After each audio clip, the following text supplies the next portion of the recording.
Welcome to the Lean Out Your Business podcast, a show dedicated to helping entrepreneurs accelerate business growth and simplify success. I'm your host, Crista Grasso, and I've been working with businesses for more than 2 decades to help them lean out and optimize what's working while eliminating anything that's not adding value. So if you are ready to get more time back in your day, more profit in your business, and to do business differently, growing and scaling on your terms, let's dive into today's episode.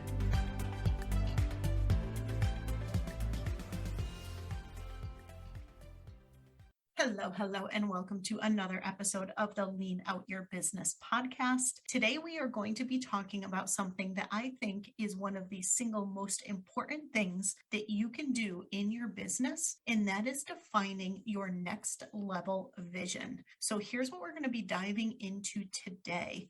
There are 3 different types of visionaries in business. And so I'm going to walk you through the 3 different types so that you can identify which one that you are, because it will help you to set a bigger vision and, most importantly, to actually be able to implement on and achieve that vision. As we're kicking off this brand new year, one of the best ways to keep your business lean, to stay laser focused on what actually matters most, and to make sure that your business and the activities that you're doing within your business are all in alignment, is to start with the end in mind and define that vision for your business, for yourself. And we're going to talk about a third facet as well that I think so many people miss.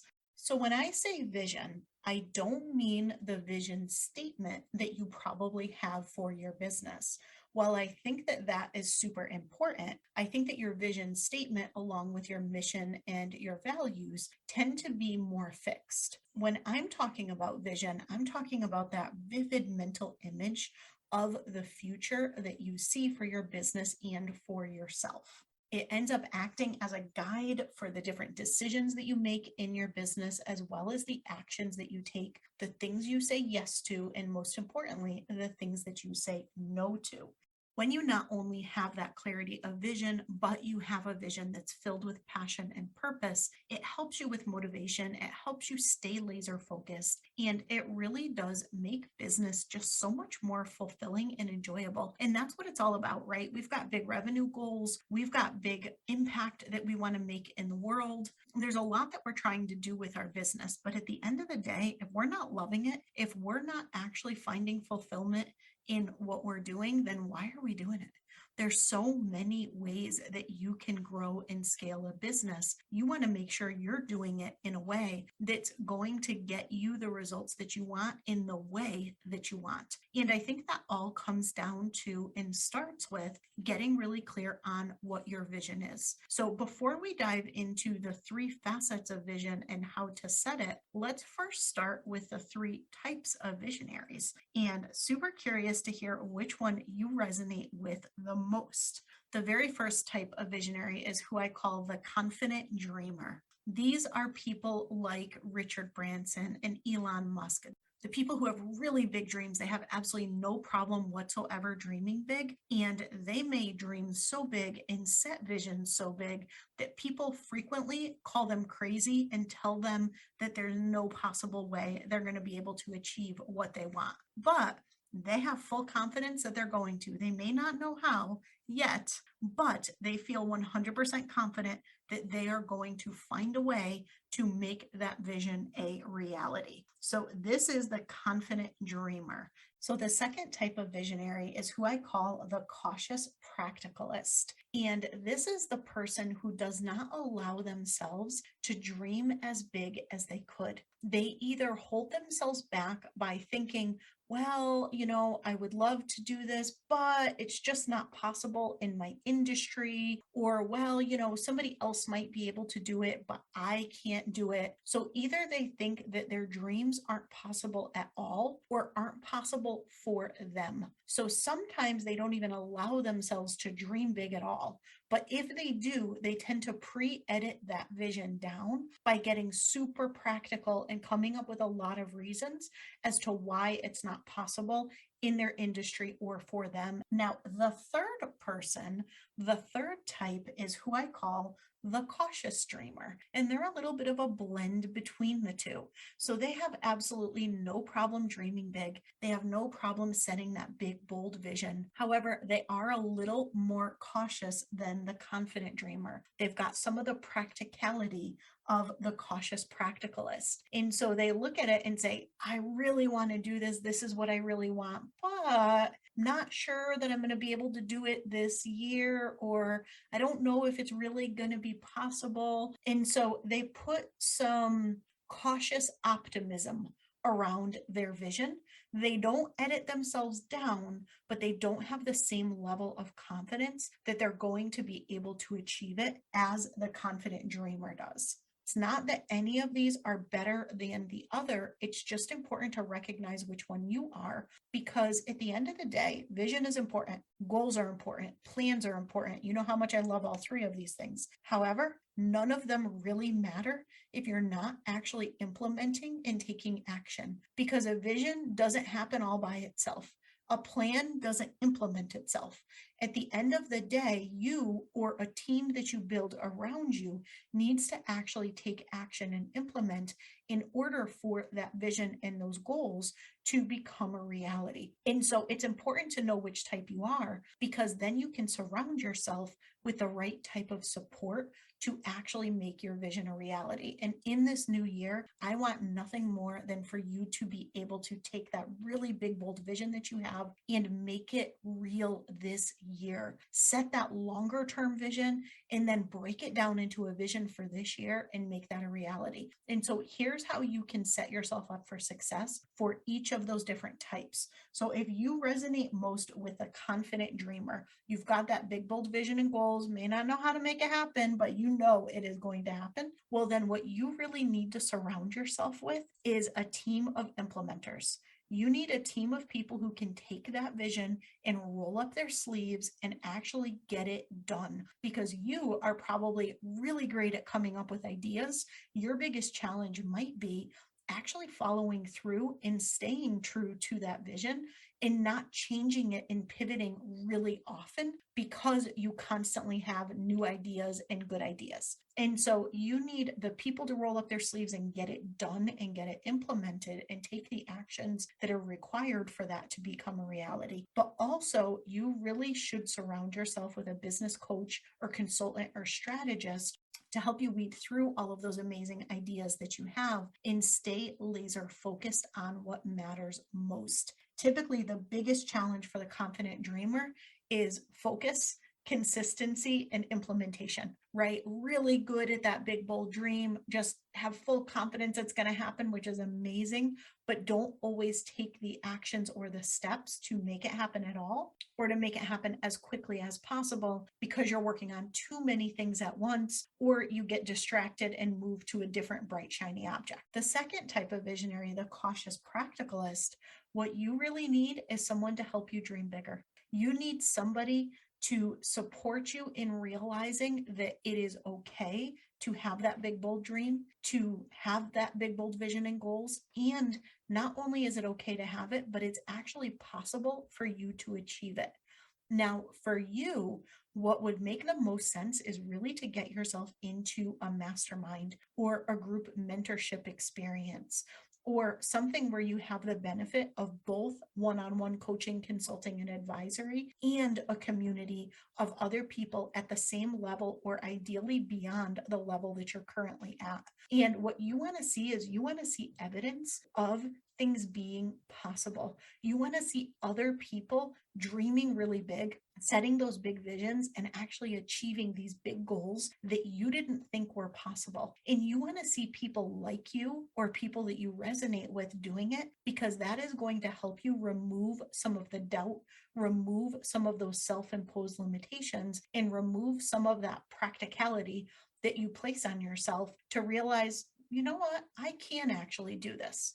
Maybe it hasn't been done in my industry yet, but it doesn't mean that I can't be the one to do it. Or maybe it's not the type of thing that I thought that I could do, but after seeing all of these other people do it, I realize, you know what, I'm going to do it. I can do it. And so you really want to surround yourself with that community and those mentors that do help you to both think bigger and realize what's possible for you and for your business. Now, you also probably are going to need to have people who are rolling up their sleeves and taking action on that vision.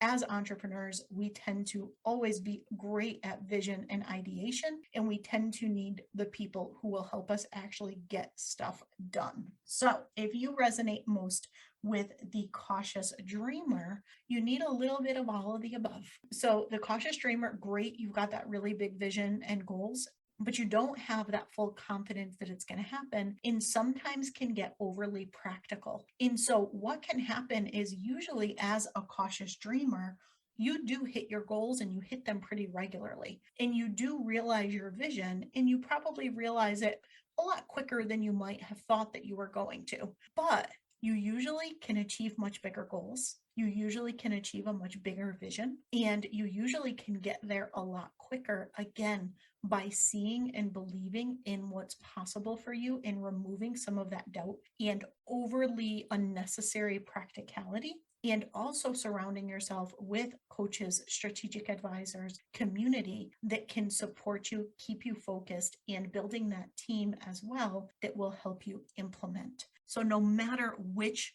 person you resonate with, no matter which next steps feel most in alignment for you, the one thing that pretty much everyone has in common is that they don't necessarily know how to take that big, bold vision that they have and make it a reality. They don't always know how to take that and break that down into the right strategies and the right tactics to actually achieve. Vision and dreams are great, but it's the actions and the consistent actions that ultimately end up driving results. And so you need to know what the right actions are to take. And you need to either be the person taking that consistent action or surround yourself with and build up a team of people who can do so. If you'd like any help creating your vision or taking that vision and actually building out your roadmap for the year and your strategic plans to make that a reality, to identify the different team members to hire and bring on or the systems to put in place, put some time on my calendar and let's chat.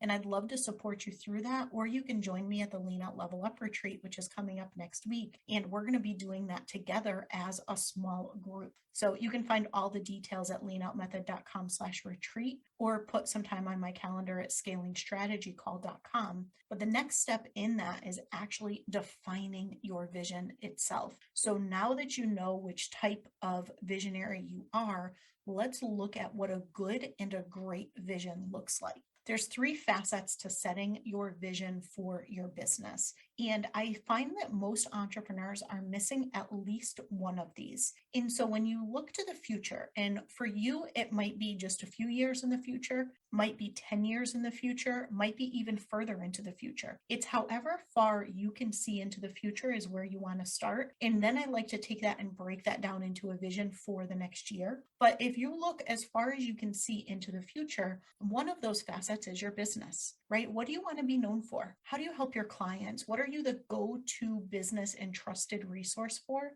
And what are those transformational results that you get for your clients? What is your business model? What are your offers? How do you work with people?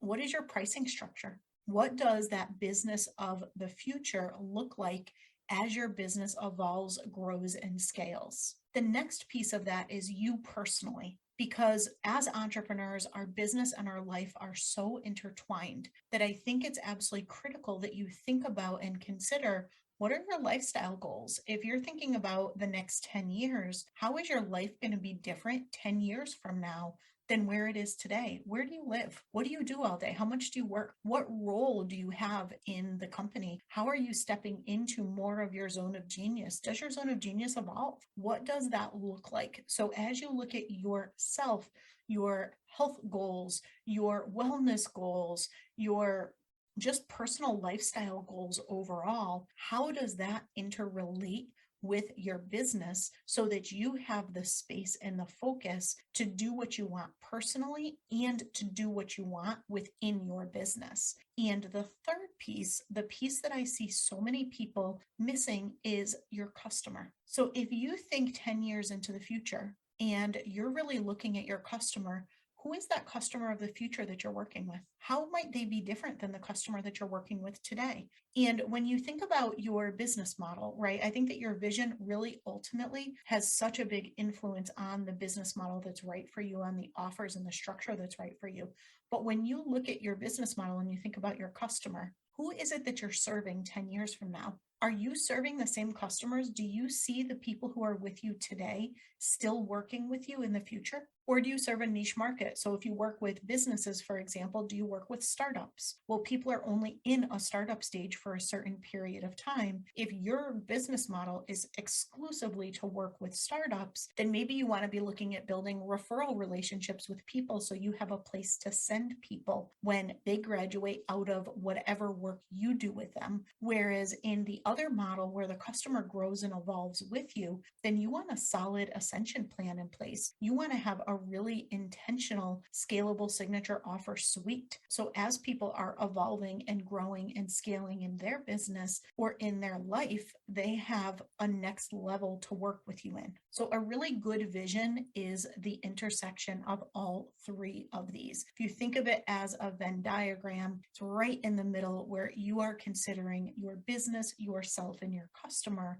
as you're defining your vision. But that's just a good vision. I think a really great vision, what I call a next level vision, really looks at your next level as well. So I'm sure that you've heard that in order to get to the next level, you need to think like the next level, right? There's a lot of variations of quotes like that are floating around. And if you really think about that and you're thinking about your vision 10 years from now, as you're creating that vision today, if you want to create a next level vision, you need to be creating it as the future you, as the future business, and as the future customer 10 years from now. That next level vision really helps you to think much, much bigger, and it addresses things like how you think, your mindset, and the different conditions and constraints that are in place 10 years from now, which are not going to be the same as today. So the problem with creating a vision from where you are today is you bring today's constraints. You bring today's limiting beliefs. You bring today's maybe financial struggles instead of financial freedom. You bring today's overwork and overwhelm instead of tomorrow's time freedom, right? When you build that vision from the place that you're at and the mindset and the thinking of where you are today, and you're thinking of the customer that you work with today, and you're thinking of the business model that you have today, and you're thinking of the lifestyle that you have today, it's hard to allow yourself to really truly imagine what's possible 10 years or however far into the future from now. And here's the thing that I want you to really think about and reflect on. How have you grown and evolved? And how has your business grown and evolved over these past 10 years, right? 10 years ago, your business might not have even existed. It might not even have been a thought. Or if it was a thought, think about how much you've been able to achieve. If you've had your business for these past 10 years, how has it evolved? How have you evolved as the leader of that business? How has your customer evolved as you've worked with them and gotten more niched in who it is that you really love to work with and who you serve best? Now I want you to imagine 10 years into the future and think about just how different things can be. That future version of yourself, they don't have a lot of the limiting beliefs or challenges that you might have today when it comes to mindset, right? They're not holding themselves back.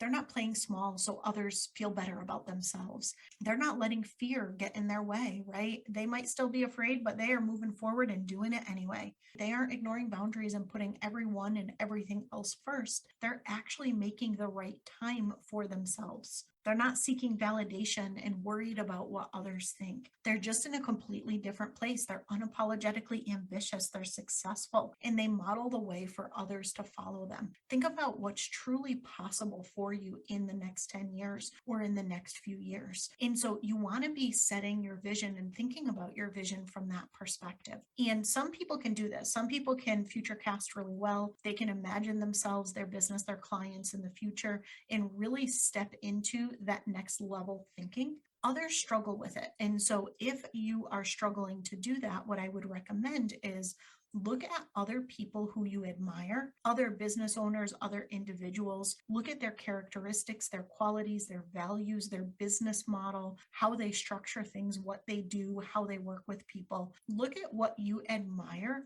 and try to think, what would they do? What did they have to do to get to the place that they're at now, which is probably that 10-year in the future version of where you want to be. Now, one thing that I find is it's rarely one individual that ends up having all of those qualities. But if you can look at a variety of different people and compile together the things that you really admire and the things that you really aspire to from each of them that align with where you want to be in the future, that can help you. It just helps you shift your mindset a little bit and you get past your own constraints and limitations to think as if you were in the same place this other person is. And so the first thing you want to do is just get clear on what is that next level for your business, for yourself.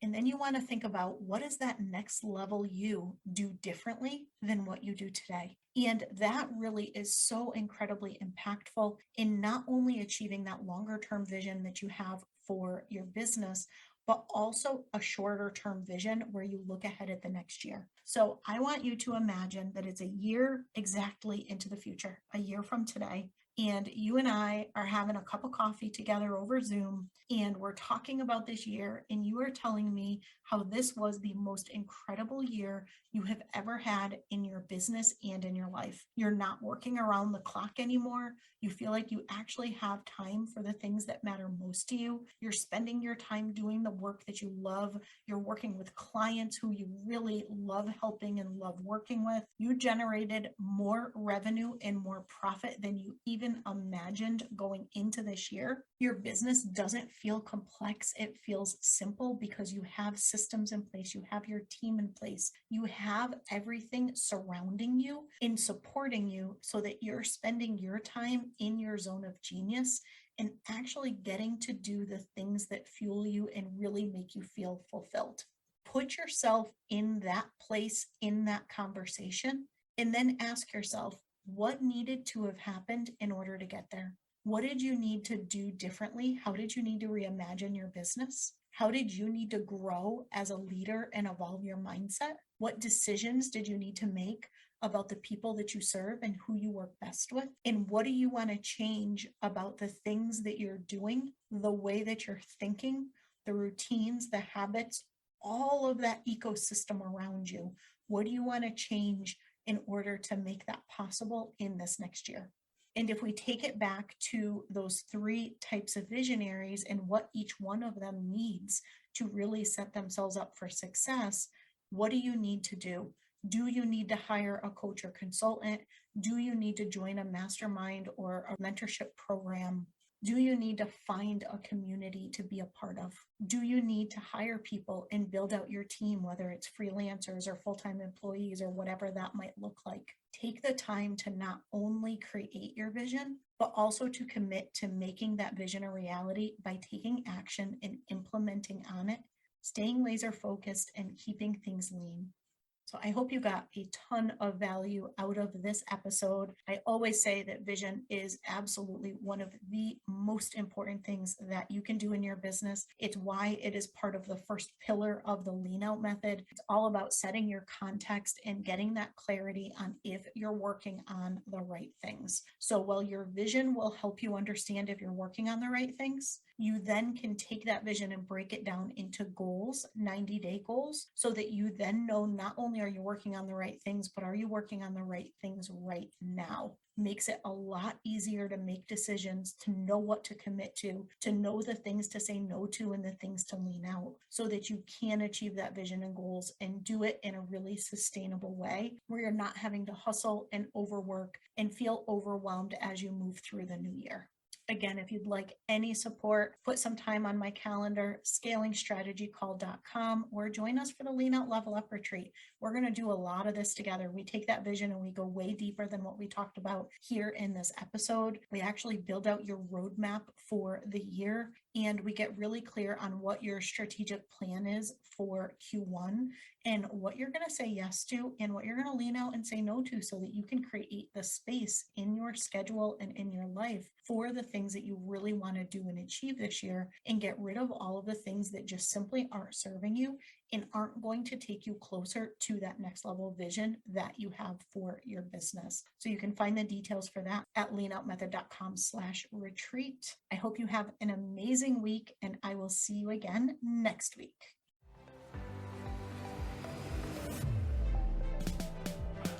Thank you for joining me for another episode of the Lean Out Your Business podcast. I hope you got a lot of value and actionable insights from today's show, and would love if you take a moment to leave us a review. If you have any questions on today's episode or on how to lean out your business, join us over in our private Facebook community, where every week we do live training and Q&A, and I'd love to have you be part of the conversation. Head to leanoutmethod.com/group to join us. And before you go, be sure to subscribe to the show so you're the first to know when we release a new episode. We'll see you next week.